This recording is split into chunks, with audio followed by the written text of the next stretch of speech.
كونوا بالعلم نورا يضيء الكون حبا وخطوا بين يدينا للمجد دربا دربا يا شبابا للعلا صانعين.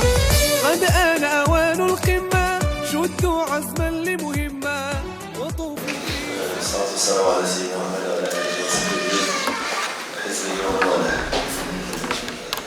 Bueno, pues la idea de esta ponencia era más bien pues, dar el mayor número posible de información para que los jóvenes y los asistentes y las personas que trabajamos en las mezquitas pues sepamos y conozcamos de mejor manera el panorama de cómo somos los musulmanes en este país, un poco de nuestra historia, cómo se creó esas entidades.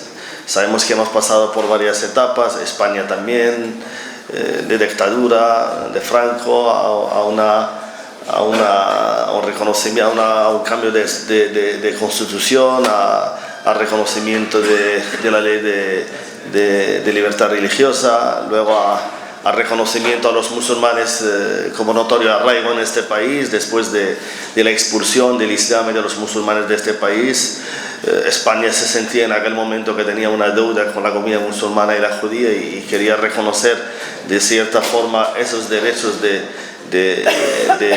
notorio arraigo que forma parte de la identidad de ese país, España. Entonces pensó en su momento, después de reconocer a las tres confesiones, la judía, la musulmana y la evangélica, en aquel momento pues qué mejor forma de conmemorar los 500 años de la expulsión del Islam de los musulmanes de este país, que firmaron un acuerdo reconociendo sus derechos, y fue en el año 1992 en la que en aquel momento pues había poca representación de los musulmanes, no había un marco legal en la que realmente puede los musulmanes agarrarse. Se creó en aquel momento, en el 89, la primera federación, que es la Federación Española de Identidad Religiosa, por personas no eran procedentes de otros países, de Marruecos, lo que sea, sino musulmanes que autóctonos, como Idris, como Harun, como Muhammad Amin, como Mansur Escudero, como Abdelkarim Carrasco, que Allah le tenga en su gloria, como el hermano también Sheikh Malik, un montón de gente que han sido conservando su Islam durante muchos años a escondidas, porque había realmente opresión, había matanzas, había crímenes que se cometieron en aquel momento, y había gente que conservaba su religión. Y cuando vino la libertad y vino la democracia, la Unión Europea, pues esa gente pues salieron a la luz y reclamaron pues su derecho a tener su propia mezquita, y entonces pues a raíz de eso se creó algunas mezquitas, se creó la primera federación que agrupaba a todos los musulmanes, que se suponía que era la única federación que podía llevar la voz del Islam y los musulmanes en este país, para hacer la interlocución directa, válida del Islam ante las administraciones y los demás.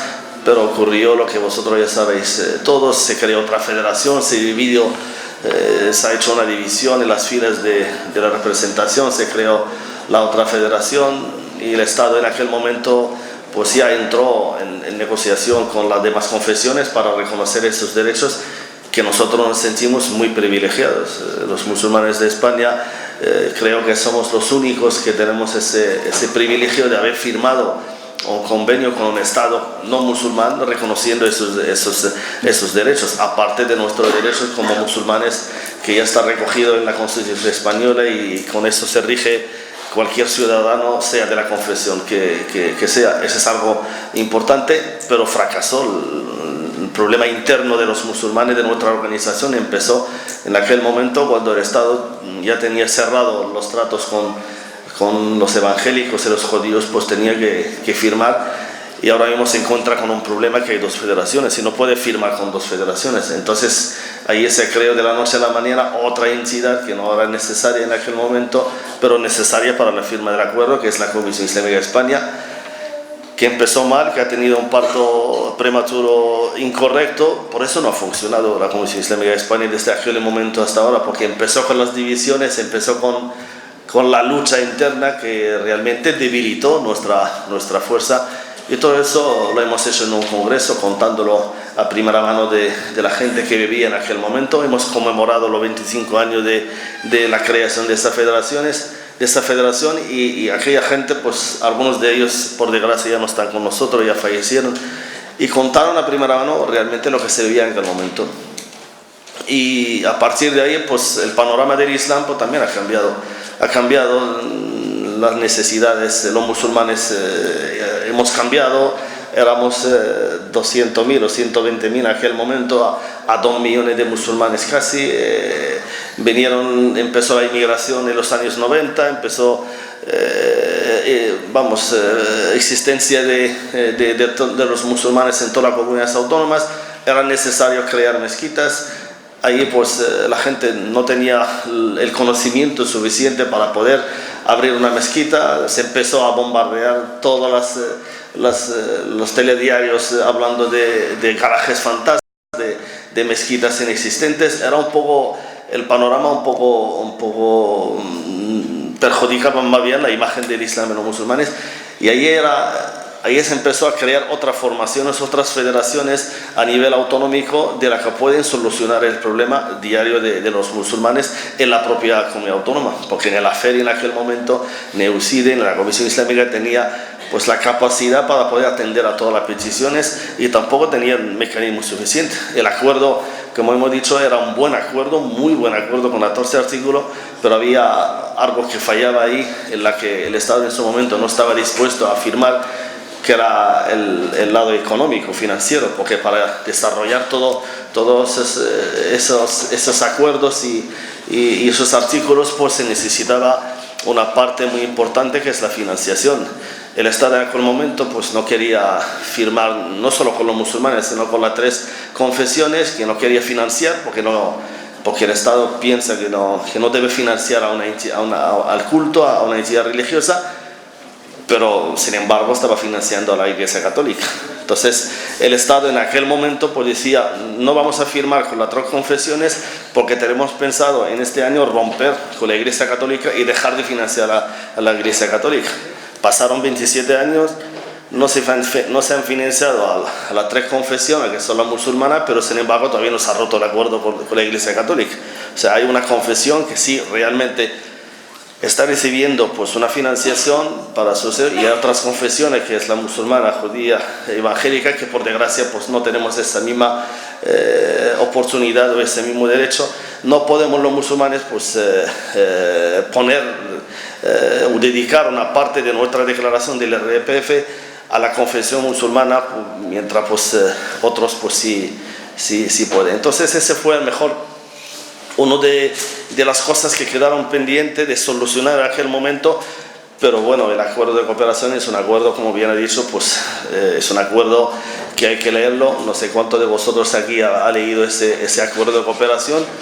Tiene rango de ley, no es un acuerdo cualquiera, es un acuerdo que tiene rango de ley, ha pasado por todas las tramitaciones del Corte, del Parlamento, del Senado, del Consejo de Gobierno de Felipe González en aquel momento, del Rey de España. O sea, es una ley que es la ley 26/92, y ahí donde está engrupado todo nuestro derecho como musulmanes, como bien digo y repito, derechos religiosos, pero derechos somos como cualquier otro ciudadano sin excepción, pero esos son derechos.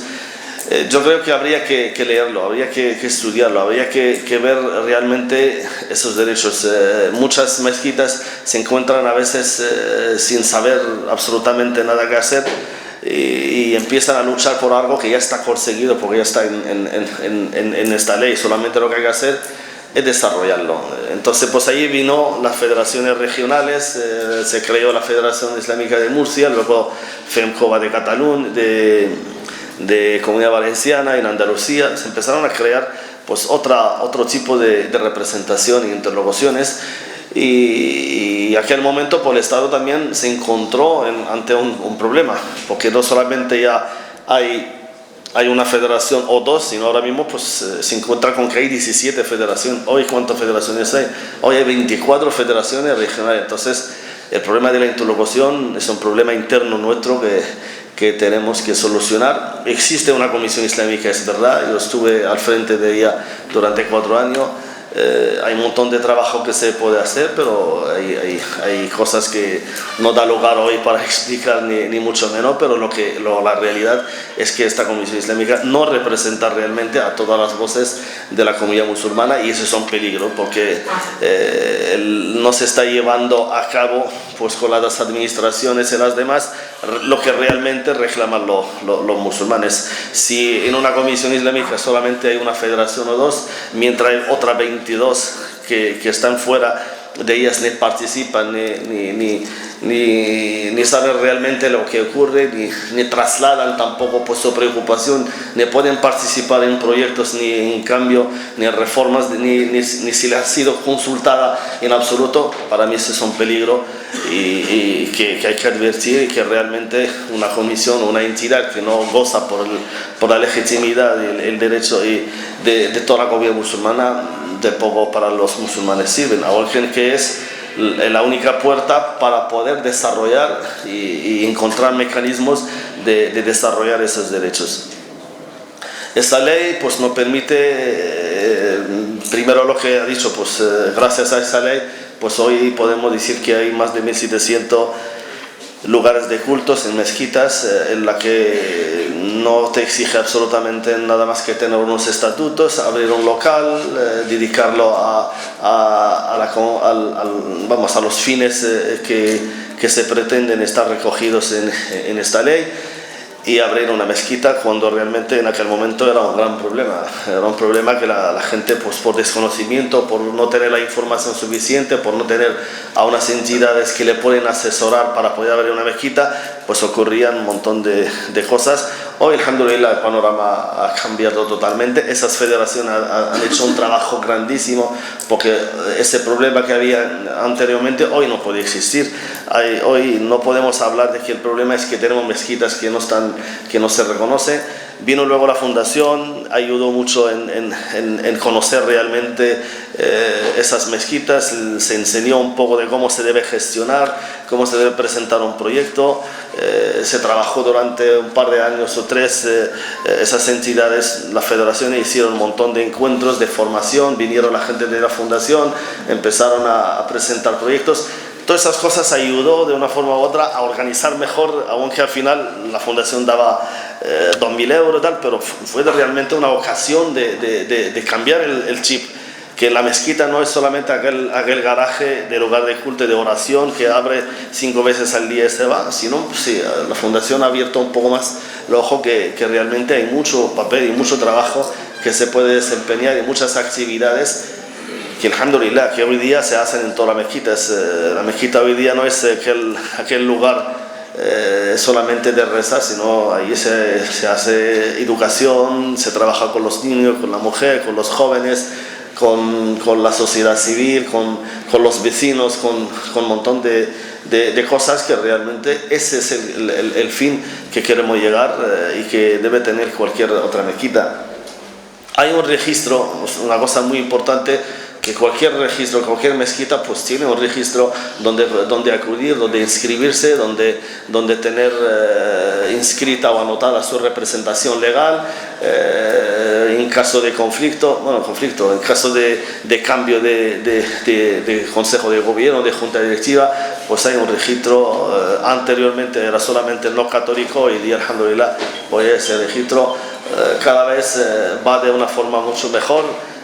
Cada vez es un poco difícil. Nosotros también nos hemos estado colaborando con el registro, entendemos que hay poco también recursos, hay 2 o 3 personas, pero en un plazo de 2 meses, 3 meses se solucionan, creo que todos los problemas que hay. Aparte del culto, pues se reconoce el derecho a la formación de esas comunidades, a la oración, a la asistencia religiosa. La asistencia religiosa es algo muy importante, porque no solamente en la mezquita, como bien ha dicho, es un lugar de oración, sino el imán puede desempeñar un papel muy importante para poder ir a los centros penitenciarios a prestar esa asistencia, a los hospitales. también en la mili, en el ejército, se pueden pelear muchísimas cosas. En esa ley en ese acuerdo se reconoce algo muy importante, que es la inviolabilidad de los archivos de esas mezquitas y también de todas las documentaciones. Nadie puede entrar a una mezquita y violar la intimidad y entrar.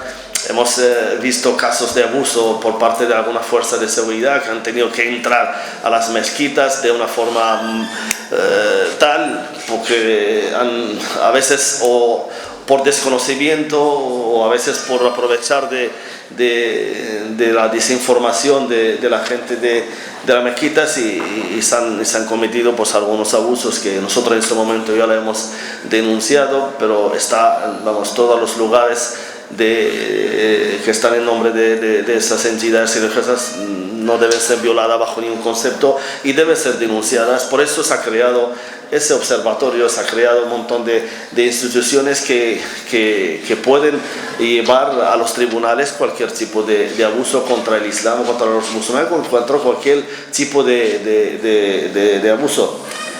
También esta ley nos permite que en cada cementerio municipal pues se permite a los musulmanes dejar un espacio donde se puede enterrar según los ritos islámicos, y ese es un derecho que no te lo va a hacer ni la federación ni la comisión islámica ni nada de eso. Es tú como ciudadano empadronado en tu propio ayuntamiento, pues tú tienes todo el derecho del mundo, y como mezquita del barrio, de ir y sentarte con el concejal de urbanismo o a quien le corresponda para decirle que yo como ciudadano, el día que me muera, pues tengo derecho a enterrarme en mi ciudad donde yo he nacido o donde yo estoy empadronado, y no tengo por qué irme a otra ciudad o a otro país, y yo quiero que acomodes conforme según la ley pues a ese espacio de cómo tengo que ver. No tenemos derecho a pedir otro cementerio, ni mucho menos, no, en el mismo cementerio acomodar un espacio donde se puede enterrar según los ritos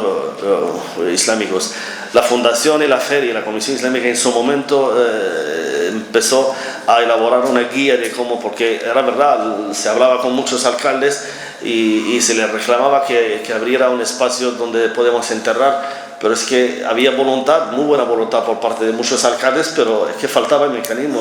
Te sentaba con el alcalde y te decía, vale, pues yo sí, quiero abrir un espacio aquí para enterrar, pero yo no soy musulmán, yo no entiendo cómo se debe enterrar a un musulmán y qué criterio, y ahí es donde entraba el papel de la federación, de las entidades religiosas, y ahí pues ayudó la fundación en eso, en la elaboración conjuntamente de una guía, por lo menos una guía que se facilita y está publicada en esta página del observatorio. Por eso esa página es muy importante, porque tiene recopilada ahí un montón de trabajo y un montón de esto que nos puede servir como comunidades de ir antes de ir a pedir o a solicitar ese espacio en el cementerio, pues acompañar esa guía. Así facilita mucho el trabajo pues tenemos derecho a ser enterrados como cualquier otro ciudadano según nuestro rito islámico, y eso es algo muy positivo. Los imames están reconocidos, la figura del imam es algo muy importante, es el que dirige las oraciones. Aparte, el imam en el Islam no es aquel persona que dirige las oraciones de Seba, no. El imam es la única persona que puede subir a dar el khutbah de Jumu'ah y puede decir lo que le da la gana y nadie le puede parar. O sea, es algo, es algo peligroso al mismo tiempo y algo muy interesante. Entonces, lo que dice el imam dentro de la mezquita, pues muy importante. Ahora mismo, si alguien no está de acuerdo con lo que yo digo, me puede parar, pero tú no puedes parar a un imam en una khutbah del Jumu'ah.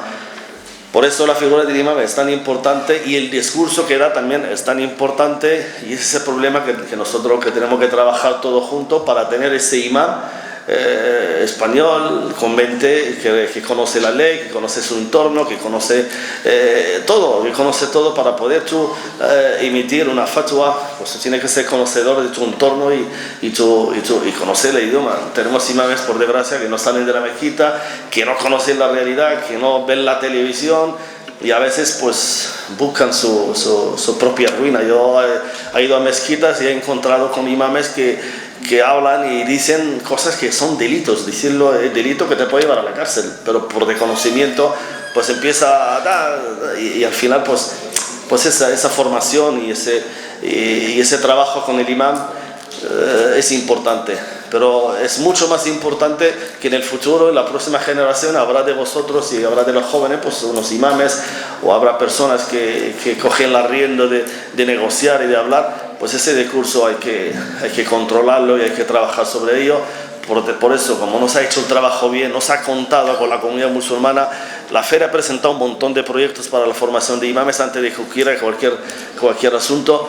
Pero no hemos tenido pues la oportunidad de poder desarrollarlo. Hemos hecho iniciativas, por eso ha ocurrido la gente pues a no encontrar ese imam válido dentro de la mezquita que entiende a esa juventud, que entiende a su preocupación, a sus necesidades, pues acude a internet, acude a las redes, acude a un montón de cosas. ¿Y qué esperas? Pues ahí hay un mar de información que bailan por ahí, y ahí puede ocurrir de todo, y ha ocurrido de todo, por desgracia, aquí en Barcelona, en todos los sitios, en Francia, en todo eso. Por eso hemos dicho siempre que ese es un problema serio. El discurso, controlar el discurso, trabajar sobre el discurso, que esos jóvenes entiendan el Islam perfecto, se tienen que venir a la mezquita. Pero el gran problema que hay es que los jóvenes no van a la mezquita. Es que no hay. Te vas a la mezquita el viernes o haces una charla o lo que sea, y ahí no están. No están porque realmente no encuentran lo que ellos buscan. Van a la primera, a la segunda, a la tercera, se aburren y se tienen que... Y esa realidad es peligrosa y grave. Por eso pensamos nosotros que es importante conocer la ley, conocer la mezquita, y que los jóvenes se implican totalmente en esto. Nos reconoce esa ley nuestro derecho de crear nuestras propias universidades, nuestros propios estudios. Es algo muy importante. El Islam tiene que llegar, y tiene que llegar a través de expertos, de académicos, de gente que son profesores, de gente que conocen el materia, no gente que le invita a programas de televisiones o a perióduchos y empiezan a hablar en nombre del Islam cuando realmente no saben ni tienen ni puñetera idea de lo que ellos hablan, pero porque les pagan bien y tienen que hablar y tienen que criticar y tienen que tal, pues están llevando la voz de esto. Por eso es importante que en España se crea, como ha hecho la iglesia evangélica, como tienen los católicos, sus propias universidades, sus propios centros de estudios o grado. Todo eso para dar a conocer, porque no te creas que tú solamente es el que necesitas leer, conocer el Islam y tener. Hay muchos profesionales que acuden a las federaciones que quieren aprender, que quieren, gente de la fuerza de seguridad, de policías y todo eso, que quieren, de la administración, de los propios ayuntamientos, que quieren conocer el Islam para saber realmente cómo, y de profesores que quieren hacer investigaciones y todo eso. Entonces todo ese trabajo, todo ese monstruo de proyectos y de trabajo, hay que hacerlo, y está y permitido y reconocido en esa ley. Pero ¿quién da el paso? ¿Quién ha dado el paso? ¿Quién realmente ha podido promover esos proyectos? Tu padre, el mío y el que está en la mezquita está limitado a lo que tiene, no controla bien el idioma, no tiene el tiempo suficiente. Pero vosotros y vosotras que estáis en las universidades hoy día, los que estáis en tal, soy lo que toca desarrollar y rascar entre la línea de esos artículos, y intentar sacar proyectos y empezar a dar iniciativas para que realmente se solucionen los problemas, no solo de los musulmanes, sino de toda la sociedad en general. Nos reconoce la Seguridad Social, un imam como figura de imam debe ser cotizado en la Seguridad Social y se reconoce como una función. La asistencia en los centros penitenciarios y en los hospitales. ¿Quién de vosotros hace ese trabajo? ¿Quién se va a preocupar en los hospitales para ver si realmente esa persona que está enferma y está en su terminal, sus últimos días, necesita a esa persona que le oriente, que le presta la atención, que le presta que el Islam no es solamente poner un velo o poner una barba y ir a la mezquita y hacer la salat de 5 veces y te crees que con eso estás. Eso es una ibada personal que tú haces, pero el Islam te pide muchísimo más allá, porque hay un montón de gente que necesita de ayuda en los centros penitenciarios, en hospitales, y no encuentran absolutamente a nadie. Y cuando encuentran a una persona, pues esa persona tampoco tiene el apoyo suficiente, ni económico, ni moral, ni formación. Porque lo más importante es formación. Cuando tú te vas a hacer una asistencia religiosa en un centro penitenciario con drogadistas, con gente de montón, necesita una formación especializada, adecuada, correcta. ¿Quién hace todo ese trabajo? absolutamente ahora mismo no lo está haciendo nadie porque las comunidades islámicas están también limitadas, no hay apoyo ni institucional ni financiero para llevar todo eso. Bueno, hay un convenio entre la Comisión Islámica de España y el Ministerio de Interior, que nosotros mismos desde la feria hemos nombrado a varias personas para hacer la asistencia religiosa en el centro penitenciario, pero no le cubre ni siquiera el gasto de esto. Yo entiendo que ese trabajo tiene que ser voluntario, ni siquiera tiene que ser cobrado ni que nadie espere de esto, pero por lo menos tenemos que, el Estado tiene que apoyar a estas federaciones a mantenerse por lo menos sus estructuras para poder desarrollar y hablar de todo ese trabajo. Y entre lo que hemos elegido, pues había algunos que incluso la han expulsado de los centros penitenciarios. ¿Por qué? Porque algún funcionario interpreta que a lo mejor el discurso o la conversación que ha sido grabada y que ha mantenido con un recluso pues no era la adecuada, porque igual puede empeorar su radicalidad, o sea que entras en un mar, y no han rechazado pues algunos que ya estaban ejerciendo dentro de esto, hasta llega un momento que tú tienes que pedir el favor a cualquier imán para que se vaya al centro para hacer ese trabajo, pero por supuesto nadie quiere arriesgar su futuro ni su esto para hacer un trabajo de esto. Una cosa muy importante que en ese acuerdo nos reconoce el derecho de inscribir nuestro matrimonio islámico. La gente no tiene por qué ir a otro país para inscribir cuando realmente el Código Civil, el registro civil, el imam, y otra vez el imam no solamente queremos formarle para que haga la oración lo sabe hacer todo el mundo de los 5 o 4 años, pero hay otras funciones del imam, entre ellas la más importante es inscribir el matrimonio islámico, tiene que certificar ese matrimonio, tiene que reunir los requisitos, tiene que tener una relación con el registro civil. Hoy día se cambió también todo eso y a través de todo telemáticamente pues se puede hacer perfectamente, se puede hacer inscribir matrimonios islámicos. Tenemos que trabajar todo para normalizar el Islam. El Islam tiene que parecer algo extraño. Por ser musulmán tú vas a tener dificultades. La ley ha venido para facilitar la vida a los ciudadanos. Lo que pasa es que nosotros no sabemos desarrollarlos y realmente necesitamos mucho trabajo y mucha formación, y los militares también pues la enseñanza religiosa, otra de las cosas más importantes, uno de los temas más que preocupa a la mayoría de la comunidad es el tema de la enseñanza. Nos reconoce esa ley el tema de la enseñanza religiosa en infantil, en primaria, en secundaria, en bachiller. Todo alumno musulmán tiene el derecho de reclamar y solicitar personalmente. Eso no te lo va a hacer la federación, ni te lo va a hacer el vecino, ni te lo va a hacer eres tú como ciudadano, tienes ese derecho y tú tienes que luchar por él, y tienes que ir al centro donde tú tienes a tu hijo o tú mismo a reclamar un derecho, que es recibir clases de religión islámica, lo mismo que lo está recibiendo tu compañero de clase cuando él acuda. No entendemos por qué uno tiene que ir a recibir clases de religión católica mientras el otro está en el patio o está haciendo otra actividad que sus padres no quieren. Ese derecho no lo hemos hecho absolutamente nada. Gracias alhamdulillah, pues ha habido una mujer que ha sido muy valiente, que se ha llevado el caso hasta el fondo, que era una madre. ¿Qué es lo que responde a hacer cada uno? Que tampoco tenemos que esperar que vengan otros a solucionar mi problema. Mi hijo no recibe, yo tengo derecho a recibir esta clase, tengo una ley en la mano que me ampara, que es ley, no es ni instrucción ni recomendación, es una ley, pues yo tengo que llevarlo hasta donde puede llevar. Aquí en este país es un Estado de Derecho, que hay mecanismos de conseguir las cosas, negociaciones, insistencia, manifestaciones y acudir a la justicia. Y esta mujer lo que hizo es utilizar los mecanismos que utiliza cualquier persona que se siente perjudicado o violado en su derecho, que es acudir a la justicia. Por sí sola, tiene 3 hijos, ha ido a la justicia y tras 3 o 4 años pues ha conseguido una sentencia.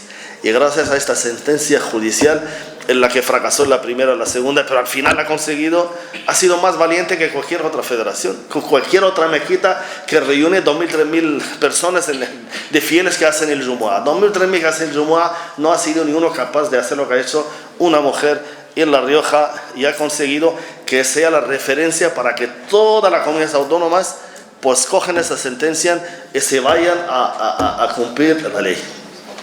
Luego tenemos al hermano Brahim, que a raíz de eso empezó un proceso grande, que luego le damos un espacio para que explique realmente que lo que se debe hacer. Y ese es un derecho. Eso no es, nadie no te regala absolutamente nada, es reconocido, lo que hay que hacer es desarrollarlo. Hay algunas cosas que tiene que desarrollar la Comisión Islámica de España, otras las mezquitas, otras y también la extensión del IBI, también es algo muy importante, que toda mezquita no puede pagar el IBI, está exenta, los patrimonios, las transmisiones patrimoniales, etcétera, etcétera. Y también tenemos reconocido, 2 minutos nada más, y tenemos reconocido los días de descanso y festivo, o sea, todos los musulmanes pues tenemos derecho a tener descanso en los días festivos y el día del viernes, el día del Jumu'ah, en los horarios de rezo, tiene derecho a pedir una autorización, pero siempre la ley es que hay algunas personas que vienen y por sí solo pues quieren aplicar la ley, que eso tampoco es así. La ley dice que siempre previo acuerdo con la administración correspondiente y tal, pues entonces para que se desarrolle esta ley pues tendría que sentar con el Ministerio del Interior para el tema de la policía que hemos hecho en Melilla, con otros empresarios y tal, y firmar un acuerdo, se pone propuesta y decirle, mira, eso tiene que ser así, así, y se pone el mecanismo necesario y se puede coger los días de fiestas y tal, los días de los exámenes. Hay mucha gente que ha dejado de ir al examen pensando que tiene derecho, porque la ley, sí, la ley te dice que tiene derecho, pero tienes que ponerte de acuerdo con la administración, que esa autorización no la puede coger tú, por mucha razón que tiene, pero se tiene que hacer, todo ese trabajo se tiene que hacer, pero ¿quién lo va a hacer? ¿Quién se coge las entidades islámicas están hundidas? Las federaciones están, los reales promotores que realmente promovían todos esos temas están quemados.